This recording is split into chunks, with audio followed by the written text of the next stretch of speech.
Hello, ஈஸியா ஹிந்தி கத்துக்கலாம் டே 1 செஷனுக்கு உங்களை ரொம்ப சந்தோஷமா வரவேற்கிறேன். ஹிந்தி பேசுறது ரொம்ப கஷ்டம்னு நினைச்சிட்டு இருக்கீங்களா? அந்த கவலையெல்லாம் தூக்கி போட்டுடுங்க. இன்னைக்கு நம்ம செஷன் முடியும் போது நீங்களே சொந்தமா ஹிந்தில வாக்கியங்கள் அமைக்க போறீங்க.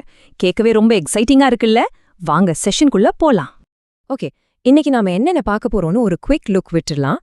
முதல்ல ஹிந்தியோட அந்த ஒரு கோல்டன் ரூல், அப்புறம் முக்கியமான ப்ரொனவுன்ஸ் அண்ட் வெர்ப்ஸ், உங்க முதல் ஹிந்தி வாக்கியத்தை எப்படி அமைக்கிறது, கியா யூஸ் பண்ணி எப்படி கேள்வி கேட்கறது, ஃபைனலா பொருட்களுக்கான ஜெண்டர் ரூல்ஸ். அவ்வளவுதான், ரொம்ப சிம்பிள். சரி, நம்பர் 1, ஹிந்தியின் முக்கிய விதி. எந்த ஒரு புது மொழியை கத்துக்கும் போதும் அதோட பேசிக் ஸ்ட்ரக்சர் தெரிஞ்சுக்கிறது ரொம்பவே முக்கியம். இங்கிலீஷ்க்கும் ஹிந்திக்கும் உள்ள ஒரு பெரிய வித்தியாசத்தை இப்போ பார்க்கலாம். இங்கிலீஷ்ல நம்ம பொதுவா சப்ஜெக்ட், வெர்ப், ஆப்ஜெக்ட் அப்படின்னு பேசுவோம். அதாவது மை நேம் இஸ் ஃபிர்தௌஸ். ஆனா ஹிந்தில நம்ம தமிழ் மாதிரியே தான் சப்ஜெக்ட், ஆப்ஜெக்ட், அப்புறம் தான் வெர்ப் வரும். மை நேம் ஃபிர்தௌஸ் இஸ், அதாவது என் பெயர் ஃபிர்தௌஸ் ஆக இருக்கிறது அப்படின்னு சொல்லுவோம். சோ இந்த ஒரு ரூலை மட்டும் மைண்ட்ல ஃபிக்ஸ் பண்ணிக்கோங்க. ஹிந்தி சென்டென்சஸ் எப்போதுமே ஒரு வினை சொல்ல, அதாவது வெர்ப்ல தான் முடியும். ரொம்ப சிம்பிள், ரைட்? அடுத்து நம்பர் 2, அவசியமான பிரதிபெயர்கள் மற்றும் வினைச்சொற்கள். ஒரு மொழியை கட்டியெழுப்ப தேவையான அந்த லெகோ பிரிக்ஸ் மாதிரி இது.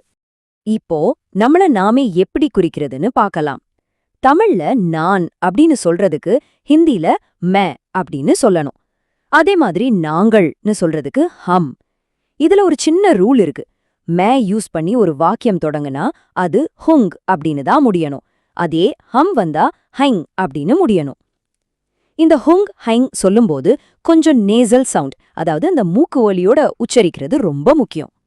இப்போ நான் உங்களுக்கு ஒரு சூப்பர் ட்ரிக் சொல்லித்தரேன். நீங்க ஹிந்தி இப்பதான் புதுசா கத்துக்கிறீங்கன்னா ஆப் அப்படிங்கிற இந்த வார்த்தையை தாராளமா யூஸ் பண்ணலாம். இதுக்கு நீங்கள்னு அர்த்தம். முன்னாடி இருக்கிறவங்கள அழைக்க நிறைய வார்த்தைகள் இருந்தாலும் இது ரொம்ப சேஃபான, மரியாதையான வார்த்தை. இதை யூஸ் பண்ணீங்கன்னா எந்த இடத்துலயும் தப்பாவே போகாது. ஓகே, பக்கத்துல இருக்கிறவங்களையோ இல்ல தூரத்துல இருக்கிறவங்களையோ எப்படி சொல்றது? ரொம்ப ஈஸி. பக்கத்துல இருந்தா ஏ, அதாவது இது அல்லது இவர். அதுவே தூரத்துல இருந்தா ஓ, அது அல்லது அவர். இது ரெண்டுமே ஹே அப்படிங்கிற வார்த்தையோட தான் முடியும். நம்ம தமிழ்ல இது அதுன்னு பிரிக்கிறோம்ல, அதே லாஜிக் தான் இங்கேயும். 3வது பகுதிக்கு வந்துட்டோம். முதல் வாக்கியங்களை அமைத்தல். இவ்வளவு நேரம் கத்துக்கிட்ட அந்த பில்டிங் பிளாக்ஸை வச்சு இப்போ நாமளே ஒரு வாக்கியத்தை உருவாக்க போறோம். பாருங்க, இது எவ்ளோ சுலபம்னு உங்களுக்கே புரியும். ஸ்டெப் 1 மைன் போட்டுக்கோங்க. ஸ்டெப் 3 கடைசியா ஹூங் போட்டுக்கோங்க.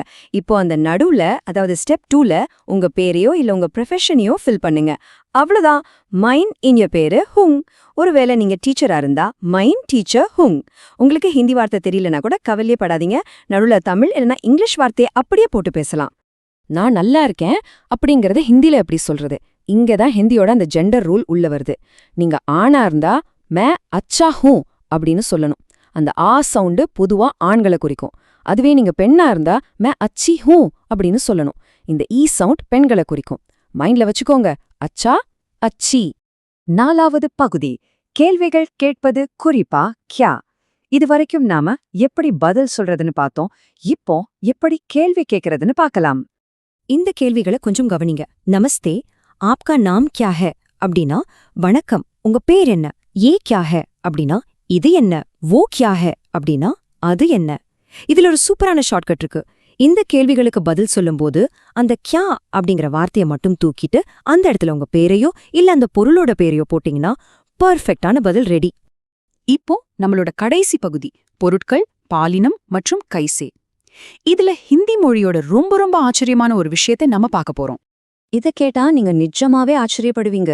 ஹிந்தில அக்ரிணை, அதாவது நியூட்டர் ஜெண்டர் அப்படிங்கிற ஒண்ணு கிடையவே கிடையாது. என்னது, அப்போ உயிரற்ற பொருட்கள்னா?